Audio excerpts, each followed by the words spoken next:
How the United States approaches the rise of China as a strategic superpower is a matter of debate throughout the Asia-Pacific.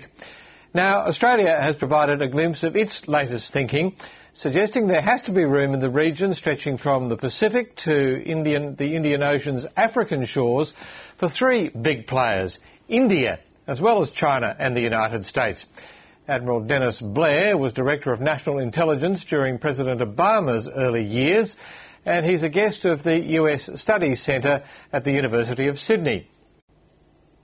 Admiral, good to be talking to you. And with you, Jim. Your reaction first to the Australian government's most recent assessment that we ought now be planning for a triumvirate of strategic powers in what it terms the Indo-Pacific, that is India as well as China and the United States. That sounds a little bit 19th century Bismarckian billiard balls of national power, national spheres of influence to me, and it doesn't really reflect the complexity of international relations these days, which has overlays of military power, of diplomatic activity, a huge economic component, and then a big component of common challenges ranging everything from maritime security through climate change. So how then do you see the relationship between the United States and China in the region into the future? Of cooperation, essentially, or are markers being laid down for competition? I think the better way to think about it, and the key question to watch, is to what extent China transforms itself from being a pretty China-centric approach to all of these complex forms of power. That is, what's in it for China? The United States dominates this system. We're just going to push in places that we think is to China's advantage, whether it be militarily, economically, or other ways. I think what we are looking for is, as China becomes so much more powerful, already the second largest economy in the world, becoming more powerful militarily, will it develop a stake in keeping this whole system going? And the United States, of course, has this 50-year track record of, yes, we expect the United States to benefit from the system here in Asia, but we're also willing to put time, effort, and resources into keeping the system itself going so that all benefit. And I'm sort of looking for this transition in Chinese behavior to take place as it becomes more powerful.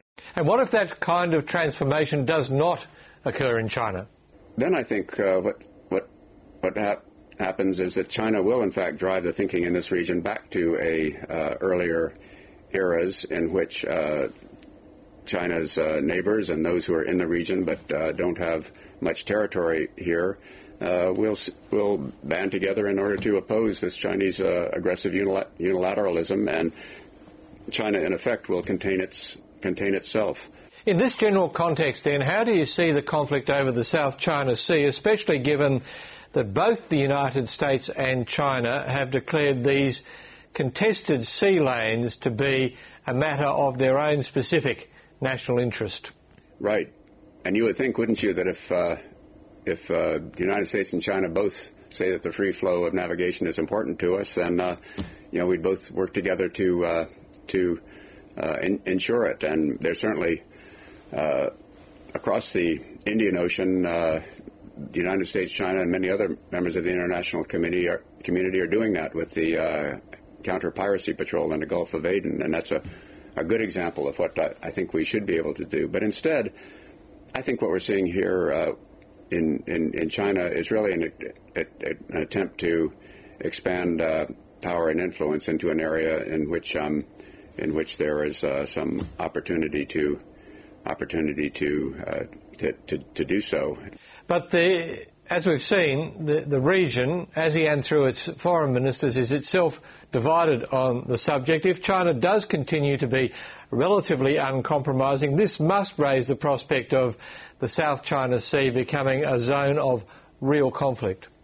Of course, there has been conflict there in the past. There have been naval there was a naval war between China and Vietnam back in I think it was 1979. There have been confrontations between small units of force and maritime forces in the past.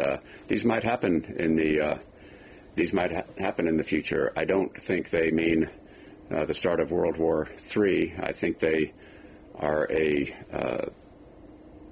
sort of a gunboat diplomacy with some economic aggression, which of the type which can be handled by negotiation and is generally used to increase one's position to negotiate it. Look, Jim, the facts are you cannot exercise fishing rights, have a fishing fleet. You cannot make a 30-year commitment, billions of dollars into a gas or oil platform unless you strictly with military protection. You have to have some sort of agreed mechanism in order for all to benefit from these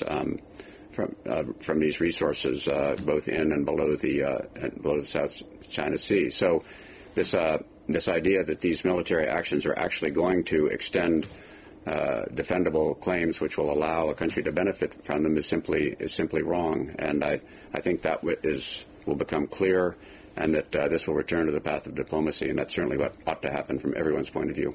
Admiral Blair, thanks for talking to us. Good talking to you, Jim. You're welcome.